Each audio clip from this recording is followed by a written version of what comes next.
काही लोक म्हणाले लाडकी बहीण तर केलं, लाडका भावाचं काय? मग लाडका भावाचं पण केलं. मुख्यमंत्री माझी लाडकी बहीण योजना सुरू केली.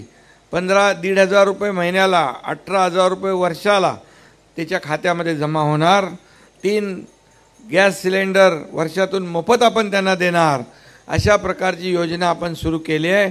लवकरच माझ्या भगिनींच्या बहिणींच्या खात्यामध्ये पैसे वळते होतील, त्यांना देखील एक हातभार लागेल. आणि त्याचबरोबर आपण काही लोक म्हणाले लाडकी बहीण तर केलं, लाडका भावाचं काय? मग लाडका भावाचं पण केलं. आता जो 12वी झाला आहे त्याला 6,000, डिप्लोमा झाला आहे त्याला 8,000, डिग्री झाला आहे त्याला 10,000 रुपये महिन्याला.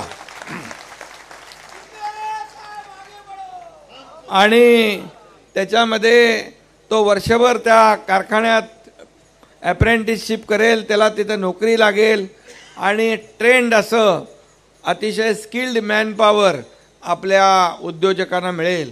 आणि म्हणून ते पैसे जे आहे हे सरकार भरणार आहे अप्रेंटिसशिपचे. इतिहासात पहिल्यांदा अशा प्रकारची योजना आपण सुरू केलेली आहे. एबीपी माझा, उघडा डोळे बघा नीट.